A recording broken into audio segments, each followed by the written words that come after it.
안녕하세요. 저는 일산에 사는 20대 후반의 여자입니다. 제가 여기에 이렇게 오늘 사연을 올리게 된 이유는 세상에 이런 쓰레기 같은 인간들도 뻔뻔하게 살아 숨쉬고 있다는 걸 세상에 알리기 위함입니다. 저희 집은 어렸을 때 아버지가 병으로 세상을 떠나시고 어머니 혼자서 저희를 키우셨어요. 어머니는 본인이 먹고 입는 데에 들어가는 것을 아껴서 다 저희에게 쏟아 부으셨어요. 본인 옷은 항상 찢어져도 손수 바느질해서 꿰매어 입으셨고 먹는 것도 배가 고파서 더 이상 못 버틸 때 드셨어요. 그렇게 아끼고 아껴서 저희에겐 새 것들만 사주셨어요. 그런 저희 집에서 저와 2살 차이인 언니는 집안의 유일한 자랑이었어요. 언니는 무엇을 하든 저보다 월등히 뛰어났거든요. 외모면 외모, 성적이면 성적, 뭐 하나 빠지는 곳이 없었죠. 학교에서 시험만 치면 늘 전교 1등 자리에서 내려오지 않았어요. 저도 공부를 못하는 편은 아니었지만 언니에 비하면 세 발의 피였어요. 저는 늘 언니가 존경스럽고 배울 점 많다는 것을 느꼈어요. 언니는 충분히 명문대를 가고도 남을 성적이었지만 우리를 키우느라 제대로 쉬어본 적 없는 홀어머니 때문에 대학을 포기하게 되었어요. 대신 자격증을 따서 일찍이 회사에 취업을 한 거예요. 첫 월급은 어머니께 다 드리고 그 다음 월급들은 조금씩 차곡차곡 모아서 제가 대학교에 들어갈 때 대학 등록금으로 내줬던 착한 언니였어요. 그런 언니가 회사 지인의 소개로 변호사인 예비 형부를 만나게 된 거예요. 편의상 앞으로는 그냥 형부라고 말할게요. 형부는 정말 언니한테 잘해줬어요.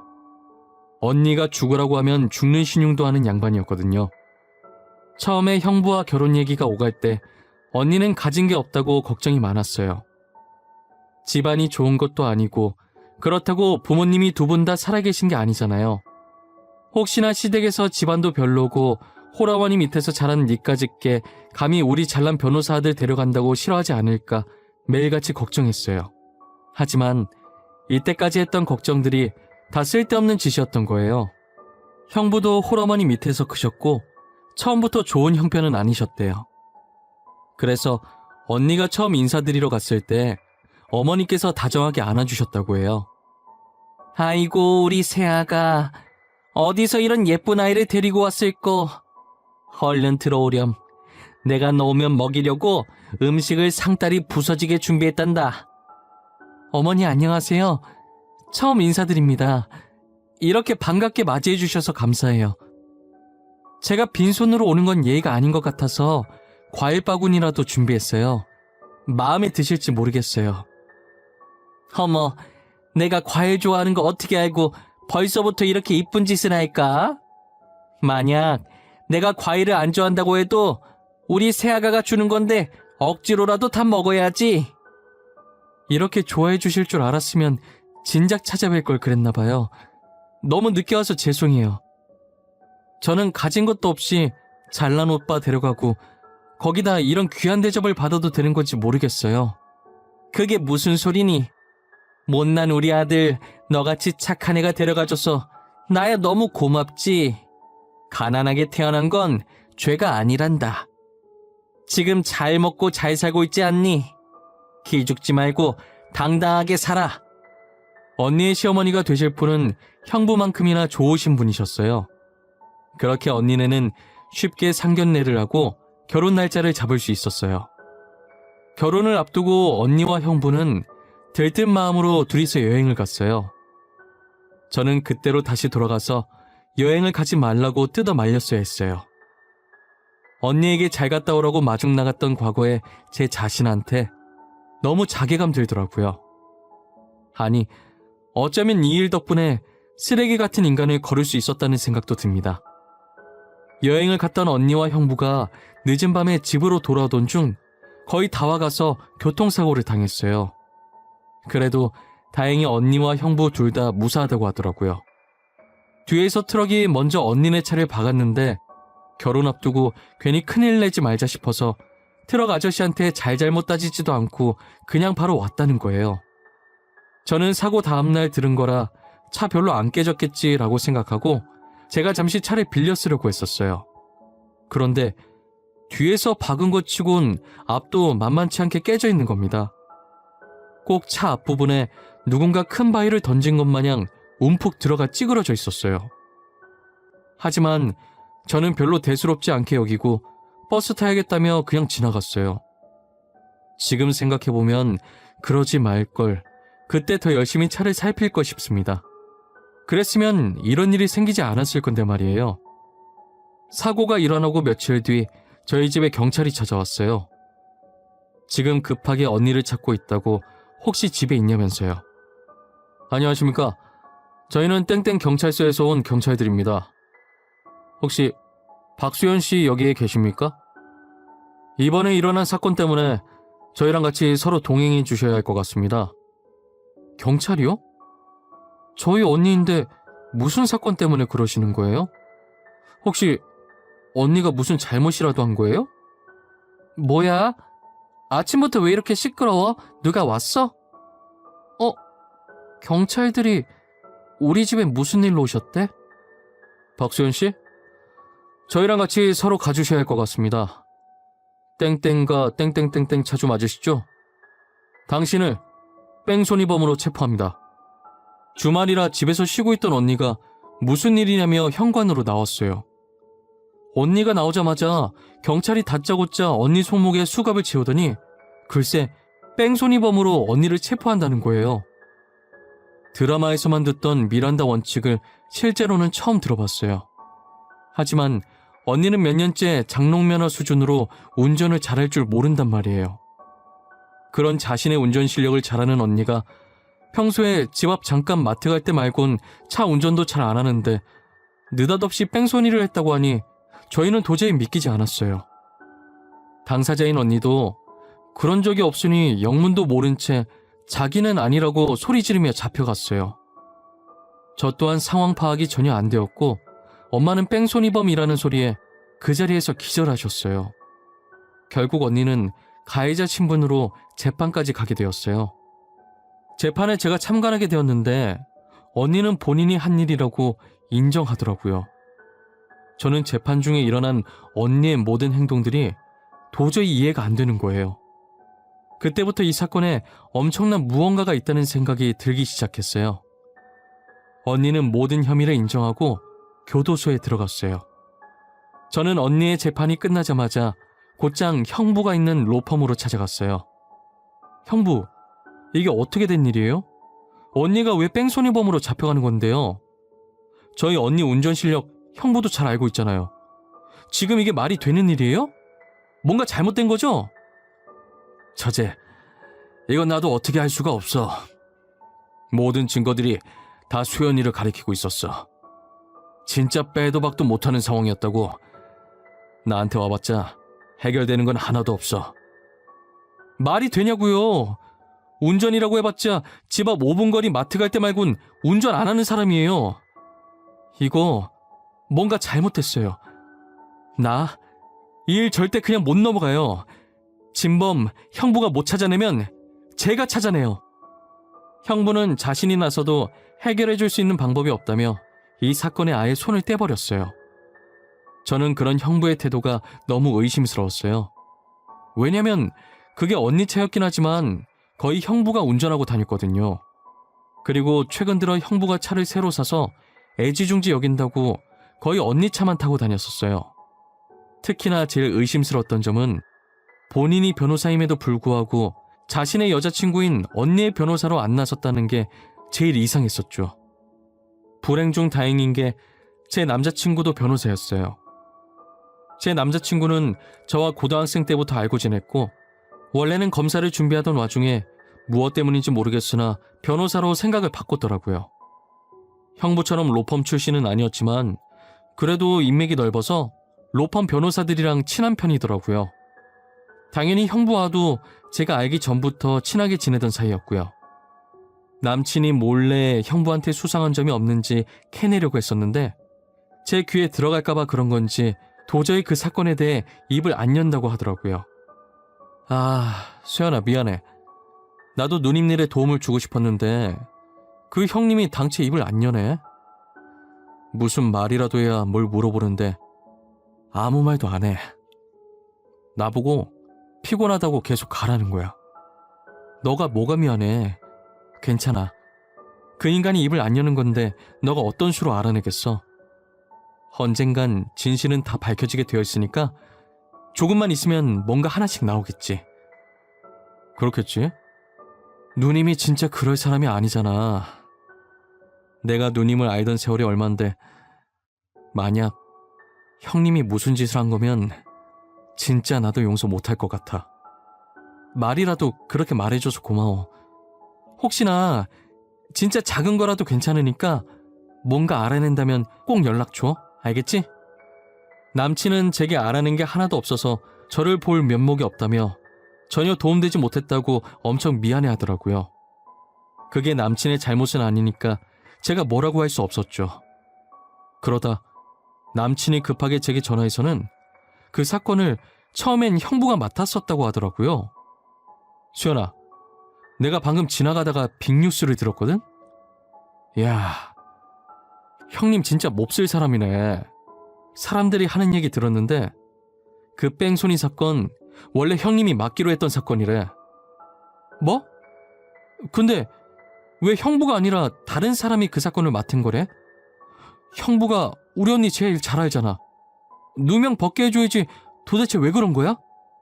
이유는 나도 몰라. 떠들고 있던 사람들도 이유는 모르는 것 같더라고. 그냥 증거만 싹 다 모아서 다른 사람한테 사건 넘겼다더라고. 형부 진짜 미친 거 아니야? 그게 제대로 된 증거는 맞아? 확실한 증거들이냐고. 혹시 너무 확실한 증거라서 변호를 못할 것 같아서 그런 건가? 그것까진 모르겠어. 근데 형님은 하필 증거를 넘겨도 그런 사람한테 넘기냐? 사건 빨리 끝내고 싶어서 단면만 보고 범인 같은 사람 무조건 몰고 가는 악질 변호사한테 말이야. 여자친구 대변도 안 해준 것도 모자라 거기다 귀찮아서 사건 빨리 끝내려고 제대로 일도 안 하는 변호사한테 자기 여자친구 사건을 넘기다니요. 남친한테 들은 형부의 태도에 화가 나는 걸 넘어서 너무 어이가 없었어요. 남친은 저와 통화를 마치고 형부 사무실로 들어갔대요. 애초에 형부한테 서류 줄 게 있어서 가던 길에 그 얘기를 듣고 저한테 바로 연락했다고 하더라고요. 들어가니까 형부는 안 보이고 형부 컴퓨터 근처에 떨어진 USB 하나를 발견하게 됐대요. 원래는 들고 나오면 안 되는 건데 뭔가 저걸 지금 챙겨야 한다는 느낌이 너무 강하게 들었다고 해요. 남친은 몰래 그 USB를 챙겨나와 본인 사무실에서 확인해보니 언니 뺑소니 사건 관련 자료들이 들어있었대요. 파일을 클릭해보는데 남친은 순간 너무 놀라서 본인도 모르게 소리를 질렀다고 하더라고요. 그게 단순 사건 자료가 아니라 사건 자료의 원본이었던 거죠. 실제 그날 운전했던 뺑소니 범인은 다름 아닌 형부였어요. 언니 차에 있던 블랙박스 영상을 형부가 들고 있었는데요. 그 영상엔 형부가 운전했다는 증거들이 있었어요. 자기야, 나 노래 틀어도 돼? 자기 운전 방해 안 되게 소리 작게 해서 틀게. 지금 이렇게 가는 건 조금 지루하지 않아? 졸릴 수도 있고. 나는 상관없어. 오히려 시끄러운 게 좋지. 자기 말처럼 밤이라 운전하다가 졸 수도 있는 거니까. 신나는 거 들으면서 가자. 잠이 깜짝 놀라서 확 달아나게. 좋아. 내가 그럴 줄 알고 아주 신나는 노래들로 리스트 뽑아놨지요. 잠이 올 새도 없을 거야. 내가 다 쫓아낼 거니까. 영상엔 이런 대화가 있었는데 형부가 이걸 프로그램으로 음성을 살짝 바꿔서 조작했더라고요. 누가 들으면 정말 언니가 운전했다고 믿을 정도였어요. 저도 재판장에서 증거 영상으로 조작된 영상을 들었을 때 초반에 대충 듣고 솔직히 언니가 진짜 범인이었구나 싶었던 적이 잠깐 있었거든요. 하지만 들으면 들을수록 어딘가 살짝 실제 언니 목소리랑 다르다고 느꼈었어요. 역시나 형부가 조작해서 만든 증거였더라고요. 형부는 일부러 모든 증거들이 언니를 향하게 다 맞춰놨더라고요. 그래서 범 모르고 힘없는 언니가 쉽게 범인으로 몰릴 수 있었던 거죠. 저는 어떻게 잔인하고 통쾌하게 복수를 해줘야 할까 싶었어요. 남친도 이걸 보더니 사람이 어떻게 그럴 수 있냐고 이건 그냥 넘어가선 안 된다고 했고요. 이 USB는 언제 어떻게 써야 할 카드일까? 잘만 하면 변호사 생활은 무슨 인생까지 한 방에 날아가게 할 수 있는데 말이야. 자기야, 난 자기가 이럴 때마다 무서워. 하지만 이건 형님이 잘못한 거지. 무고한 사람을 이렇게 범죄자로 몰고 가도 되냐고. 형님, 지금 이 사건으로 지은 죄만 몇 개야. 나 그 인간이 지은 죄목들로 모조리 고소해볼까 해. 언니는 착해서 그냥 넘어갔지만 난 절대로 이대로 못 넘어가지. 괘씸한 예비 형부한테 어떻게 복수할지 하루 종일 생각하고 또 생각하면서 남친에게 부탁해서 고소장을 준비했었습니다. 그러나 이게 무슨 일인지 갑자기 경찰서에서 실제 뺑소니범이 나타났다고 하는 겁니다. 저는 형부가 언니한테 미안해서 자수라도 한 줄 알았어요. 그래서 그 소식을 듣고 하던 일 전부 팽개치고 당장 경찰서로 뛰어갔죠. 경찰서에 도착하니 형부가 아닌 웬 처음 보는 남자가 죄송하다며 연신 고개를 숙이더라고요. 선생님, 정말 죄송합니다. 제가 그러면 안 됐는데 저도 너무 무서워서 그랬어요. 먹여 살려야 할 가족들도 있고요. 저 아니면 저희 집 다 굶어 죽어서 잠시 미쳤었나 봐요. 아무리 그래도 이러면 안 됐죠. 아저씨 대신 누명 쓰고 감옥에 가신 분 인생은 어떡합니까? 아저씨 졸음운전 하나 때문에 아무 잘못도 없이 피해본 사람이 지금 몇이에요? 아이고, 죄송합니다. 제가 진짜 입이 10개라도 할 말이 없습니다. 거기 앞에 사람이 있을 거라고는 생각을 못했어요. 정말 죄송합니다. 경찰한테 이게 무슨 말이냐고 소리를 질렀더니 하는 말이 사고 당시 언니 차 뒤에 트럭 운전자가 졸음운전 중이었다는 거예요. 그런데 트럭이 길 건너던 사람을 못 보는 바람에 그 피해자가 튕겨져서 그대로 언니 차 쪽으로 넘어와 버린 거죠. 그런데 언니 차 앞에서 쿵 하고 사람이 부딪히니 범퍼 쪽도 찌그러지고 이 모든 상황에 언니 차를 몰고 있던 형부는 당황했는지 상황도 따지지 않고 자기가 사람을 쳤다고 생각해서 주랭랑을 친 거였어요. 하지만 그날 늦은 밤이라 주변에 목격자도 없었고 트럭 블랙박스는 고장나서 녹화가 안 되고 있었대요. 언니 차도 하필이면 메모리가 꽉 차서 사고가 났던 그 시간엔 녹화가 안 되고 있었죠. 그런데 트럭 기사가 계속 악몽을 꾸고 가만히 있어도 양심이 찔려서 자수를 하게 됐다고 하더라고요. 그래도 다행히 트럭 운전사가 자수한 덕분에 언니는 혐의라도 벗을 수 있었어요. 저는 도대체 왜 언니가 하지도 않은 잘못까지 인정했다고 말했는지 너무 화가 났어요. 언니는 도대체 무슨 생각으로 하지도 않은 짓을 했다고 인정한 거야? 교도소가 무섭지도 않았어? 형부가 운전했었다고 왜 말을 안 해? 내가 경찰서 들어가자마자 모든 증거들이 전부 내가 그랬다고 말하고 있었어. 나도 어떻게 할 방법이 없었어. 그리고 남편도 그러라고 했고. 그냥 내 잘못이구나. 그 생각밖에 안 들더라. 그래도 그렇지 형부가 운전했었다고 말이라도 해봤어야지. 증거들이 조작됐다고 말할 수 있었잖아. 망할 그놈의 거지 같은 사랑이 뭔지. 처음엔 남친 힘들게 변호사 됐는데 인생 망치고 싶지 않았어. 근데 증거 영상을 보고 남친이 작정하고 나를 버렸구나 싶었어. 그때 처음 내가 배신당했다는 걸 알았어. 나중에 알게 된 건데 언니는 당시 노랫소리에도 잠을 못 이겨 결국 형부 옆에서 혼자 자고 있었고 사고가 나면서 차가 부서지는 소리에 깼던 터라 비몽사몽해서 전혀 몰랐다고 하더라고요. 언니는 그래서 사고에 대한 상황을 제대로 인지하지 못했고 그냥 뒤에서 트럭이 박았구나 그 정도였고 형부만 놀라서 핸들에 머리 박고 있다가 차 앞에 떨어진 그 광경을 보고 자신이 사람을 쳤다고 생각하고 못 본 척 도망간 거라고 하더라고요.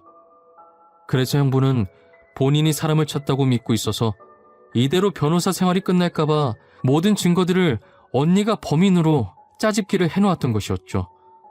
언니의 혐의를 벗었다고 하나 전 절대 형부를 이대로 용서할 수 없었어요. 남친에게 받았던 증거들을 모조리 모아서 증거인멸 및 위조죄와 무고죄, 명예훼손죄로 형부를 고소했고 조작했던 증거들을 인터넷에 뿌리면서 로펌 변호사의 실체라고 익명으로 글을 올렸어요. 댓글은 난리가 났고 실시간으로 여러 커뮤니티에서 제 글을 퍼가기 시작했어요. 결국 형부는 변호사 생활을 그만둘 수밖에 없었고 그리고 재판장에 서게 되었어요. 판사는 법을 잘 알고 이걸 악용한 형부를 보고 괘씸하다며 최고형을 선고하였습니다. 사람의 탈을 쓰고 어떻게 이런 무거운 짓을 벌일 수 있을까요? 이 사건으로 인간이 지닌 추악함의 끝은 어디까지인지 볼 수 있었던 것 같습니다. 세상 살아가는 게 쉽지 않다지만 이 정도로 쓴맛일 줄은 꿈에도 몰랐네요. 여러분들은 저희 언니가 겪은 사건 사고 안 겪었으면 좋겠습니다. 정말 가족으로서 너무 마음이 찢어졌어요. 그것도 결혼할 예비 형부가 이런 짓을 할 줄 알았겠어요? 지금까지 제 사연을 들어주신 모든 분들께 감사드리고 다들 행복한 하루 되세요.